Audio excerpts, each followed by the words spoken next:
Iran just proved that a $500 drone can do what America's most expensive missile defense systems cannot. And the Pentagon doesn't want you to know how badly this changes everything. Here's what actually happened. An Iranian Shahed 136 kamikaze drone, a weapon so cheap that Iran manufactures them in bulk like consumer electronics, successfully penetrated one of the most advanced air defense networks ever constructed. It flew low, it flew slow, it hugged the terrain, it avoided radar detection across multiple defensive layers, and when it finally reached its target, it detonated with pinpoint accuracy. Mission complete. Target destroyed. Total cost to Iran, roughly $500 per unit. Let that sink in. Meanwhile, the United States has spent over $2 billion developing and deploying its Patriot missile defense system. Each individual Patriot interceptor missile costs between $3 million and $6 million. Each battery requires hundreds of trained personnel, advanced radar systems, mobile launchers, command vehicles, and a massive logistics chain, stretching thousands of miles back to American factories. And that system, the pride of American defense engineering, the backbone of Allied air defense across the Middle East, has repeatedly failed to intercept the exact type of threat that Iran just demonstrated it can mass produce for the cost of a used laptop. This is not a minor embarrassment. This is a fundamental collapse in the logic of American military spending. And nobody in Washington wants to talk about it. Iranian state television broadcast footage of the drone strikes within hours.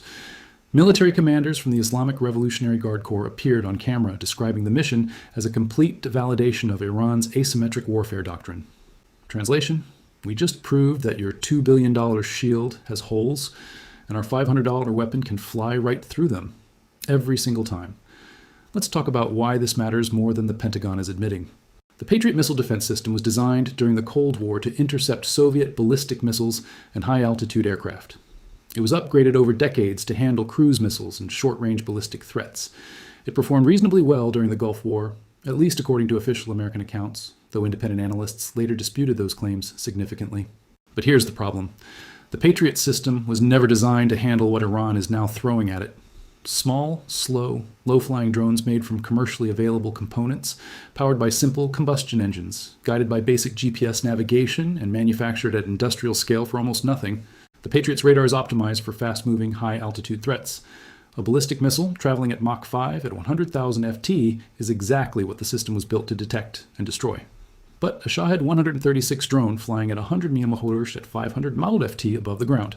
That's a completely different problem. The radar cross-section is tiny, the infrared signature is minimal, the flight profile blends with ground clutter, and by the time the system identifies the drone as a threat and calculates an intercept solution, the drone is already dangerously close to its target. Do you fire a $4 million Patriot missile at a $500 drone? If you do, you've just spent 8,000 times more than your enemy. If you don't, the drone hits its target and you've failed your entire mission. There are no good answers, and Iran knows it. U.S. Central Command released a statement following the incident, calling it an isolated event and emphasizing that American defensive systems remain fully capable of protecting Allied assets in the region. But here's what Central Command didn't say. They didn't say how many drones were launched. They didn't say how many were intercepted versus how many got through. They didn't say what the intercept ratio was. They didn't say whether Patriot batteries were even able to engage the drones, or whether they had to rely on shorter range systems that weren't designed for sustained defense against mass drone attacks. Either the Patriot system detected the drones and failed to intercept them, which means the most expensive air defense system in the world cannot reliably stop the cheapest attack drone in the world. Or the Patriot system didn't detect the drones at all, which means a $500 weapon has found the blind spot in a $2 billion defensive network. Both scenarios are catastrophic for American military credibility. And it gets worse. Iran isn't building these drones one at a time in some underground workshop. They're manufacturing them on industrial production lines. Intelligence estimates suggest Iran produces between 3,000 and 4,000 Shahed series drones per year. That's roughly 10 drones per day rolling off production lines. At $500 per unit, Iran's entire annual drone production costs approximately $2 million. That's less than the cost of a single Patriot interceptor missile. Iran can build 4,000 attack drones for the price America pays to shoot down one of them. Let that math settle in your mind for a moment, because that math is exactly what keeps Pentagon planners awake at night. Former Deputy Secretary of Defense Robert Work acknowledged the problem in a recent defense forum. The cost-exchange ratio is upside down, he said.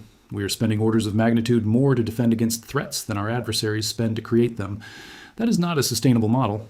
Republican Congressman Mike Rogers, chairman of the House Armed Services Committee, was even more blunt after receiving a classified briefing on the incident. "What I saw in that briefing concerns me deeply," he said. "Our current defensive architecture was not designed for this threat environment." Even retired General David Petraeus, former CIA director and commander of U.S. forces in the Middle East, warned that the drone revolution represents a paradigm shift comparable to the introduction of the machine gun. "Everyone sees it coming," he told reporters. "The question is whether our defense industrial base can adapt fast enough. And right now, the honest answer is no." 3 separate experts, 3 separate warnings, all saying the same thing. America's missile defense strategy is fundamentally broken against mass-produced cheap drones, and Iran is the country exploiting that vulnerability most aggressively. So where does this leave the United States military posture in the Middle East? In serious trouble. The Abraham Lincoln Carrier Strike Group is currently operating in the Arabian Sea. American troops are stationed across Iraq, Syria, Bahrain, Qatar, Kuwait, and the United Arab Emirates. Patriot batteries are deployed at critical bases throughout the region. THAAD systems protect high-value installations. Billions of dollars in military hardware sits across the Middle East, supposedly protecting American interests, and Iran can threaten all of it with weapons that cost less than a smartphone. Trump's national security team is trapped. If they admit that current defenses are inadequate against mass drone attacks, they undermine the entire justification for maintaining expensive military bases across the Middle East. If they pretend everything is fine, they leave American troops and allies vulnerable to attacks that their own defense systems cannot reliably stop. Neither option is acceptable, and Iran's drone demonstration just made both options worse. Because here's what Iran learned from this incident that should genuinely alarm every military strategist in Washington. They learned that their cheapest drones can penetrate American radar coverage. They learned that American interceptor systems face an impossible cost equation when engaging mass-produced drones. They learned that American military spokespeople will downplay the significance of successful drone penetrations. And most importantly, they learned that nobody in the American political system is willing to acknowledge the fundamental problem publicly. That's not just an intelligence victory for Iran. That's a strategic roadmap. Today, they proved one drone can get through. Tomorrow, they might send 10. Next week, they might send 50 simultaneously from multiple directions, overwhelming defensive systems through sheer volume. And when that happens, no amount of $4 million Patriot missiles will be enough. This is what an arms race in reverse looks like. Traditional arms races involve both sides building increasingly expensive and sophisticated weapons. But Iran has flipped that model.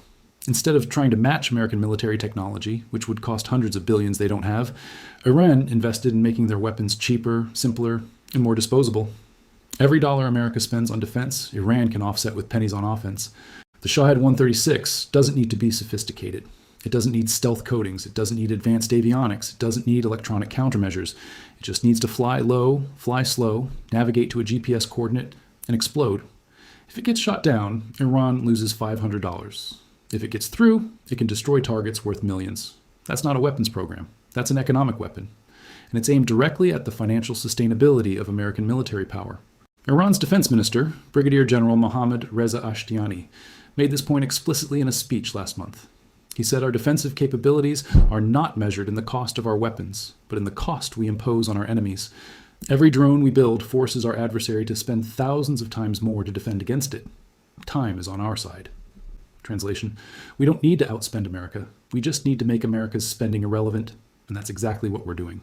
The Pentagon's response to all of this has been to accelerate development of counter-drone systems. Directed energy weapons, high-powered lasers, electronic jamming systems, and cheaper interceptor missiles are all in various stages of development. But here's the problem with that response. Those systems are years away from operational deployment. The lasers don't work reliably in dusty desert environments. The electronic jammers can be defeated by simple GPS pre-programming. And the cheaper interceptors still cost 50 to 100 times more than the drones they're designed to destroy. Iran doesn't need to wait for American counter-drone technology to mature.